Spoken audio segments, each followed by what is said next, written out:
Welcome to my desk. I'm gonna show you my favorite shortcuts in Premiere Pro today. So let's open up Premiere Pro. I use all of those shortcuts on a daily basis. There's rarely a video that I don't use all of those shortcuts on. And just a quick note, I activated universal control and now I can switch between my iPad and my iMac like flawlessly, and it's just wow. Love it. Absolutely love it. Let's head to Premiere Pro. So this is a new project. I have my template, as you guys may know from my last video. I have sequences, footage, pictures, graphics, music, adjustment layers, and sound effects. So if you don't have a template yet, I highly recommend you do one because it speeds up the whole process. I also have color correction and color grading already here. They don't have anything on them, but it kind of makes it easier. So let's import some footage that I filmed for you guys to show off all those beautiful shortcuts. So we have a lot of footage here, and maybe we will start with the basics. If you don't know that yet, that's your selection tool, which is the one up top, which is basically the one you can drag stuff around and do things. I will return to this quite a lot. And then the other major one is C for cut, with which you can cut a lot of stuff. Obviously very helpful. And what's really cool is that those two are like right beside each other, so you can switch quite quickly between the two. So it's nice. Okay, let's import a clip to the timeline. Let's put one here. And we will have this clip. It's only in HD. My sequence is in 4K, so I will have to stretch it out a bit. Oh wow, I have cat hair all over myself. Bonus shortcut, because on this clip we have no audio, so it doesn't really make sense to keep it. So you can do that by right-clicking and click unlink. That is the long version. Or you just click on your clip and then press Command L, and that will separate or unlink the two, and you can just delete the audio clip. A shortcut I love to use is R. So if you press R on your keyboard, I think it's called the rate stretch tool, which is a very weird name. But with this rate stretch tool, I just call it the R tool. You can adjust the speed of your clips. You just click your clip and then drag it to whatever you need. For example, if I drag it down here, you will see that the speed went up to 670, or if I drag it way longer, the speed will go down to 82%, which makes it easy to slow down a clip just a tiny bit, for example, to match it to a beat, or to speed it up to make a quick time lapse. So if I were to, you know, just make a quick time lapse here, he's not really good at handling that footage. But let's just adjust it a little bit further, make it quicker to like, I don't know, 15 seconds. Then render this just to show you guys how quickly you can make a time lapse from a clip. So yeah, finally. Now that this clip is rendered, as you can see, there's a quick time lapse. Just, you know, nothing fancy. Cat coming in, as always. That's why I'm covered in cat hair. So that's one thing you can do with the R tool. And if I just reset the speed to 100%. Another thing I love to do with this is make quick speed ramps. If I cut here and I do want this part to be in normal speed, or just this one maybe. Okay, let's Command Z this. Let's say we want this part in normal speed, and then we speed up, we press R, we speed up the first part, put this here, and then we will have a time lapse that isn't working because it's not rendered.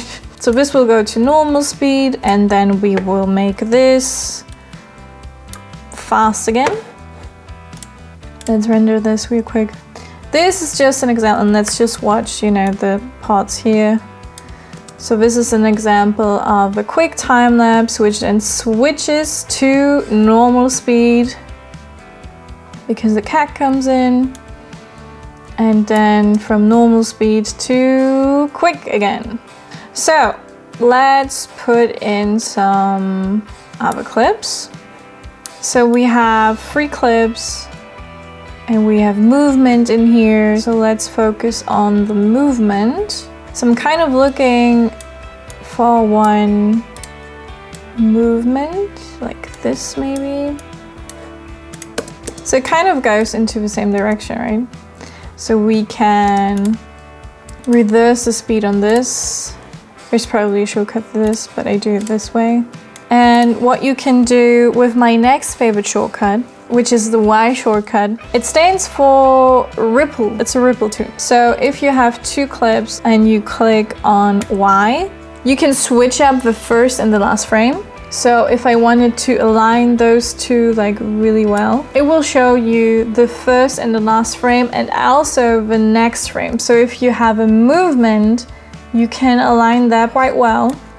And then also, of course, we can do that here. We could tinker around with that and just make it the perfect transition to that. And I often use this and the R tool actually in fashion films, because I will have movements that are very different but at the same time similar, and then I will just put the two clips together and see that we have one line. I kind of always see that like kind of an S-curve, you know, one goes down and the other goes up. Another thing you probably don't know if you're a beginner is that if you click a clip and you want to select a few more, you can hold Shift and then it will only select the ones that you have. If you're not familiar with it, you can click A and then it will select everything to the right. If you have adjustment layers, just click the locks. It will not touch them then. In this particular case, I filmed in HD, but my sequence is in 4K. And let's just say that I have all of those clips here that I import, and technically I would have to go to all the clips, adjust them, and so on. So what you can do is Command C, just copy, and then mark, for example, all of them and say paste attributes. But that's quite of a long journey. So if you go to Premiere Pro, keyboard shortcuts, you can actually do your own shortcuts and also have a complete overview of shortcuts that exist in Premiere Pro. For paste attributes, I decided to use Option V, which is close to Command V, so it's easy to remember. With that in mind, I can copy the clip, then mark what I want to change, press Option V, and then obviously select what I need. And in that case, I need the motion. And then all my clips are very quickly adjusted. Way quicker than doing it with the right click and then paste attributes. And it comes in handy all the time. Yeah, I kind of feel like I rushed through this. So if you have any questions or if this is confusing to you and you need more specific directions how to do stuff, just let me know down in the comments. Other than that, I hope you enjoyed this video. I know I'm new to this tutorial thing and I don't think I'm doing a superb job, but I'm working on it. And you can let me know what you want to see, or if it's too fast, too slow, or just boring because you know all of its stuff. Just let me know what you want to know. So subscribe if you haven't already. I hope you have a wonderful day. Nice to see you here. I'm glad that you watched this video. Leave a like if you enjoyed it. And I'll see you in the next one.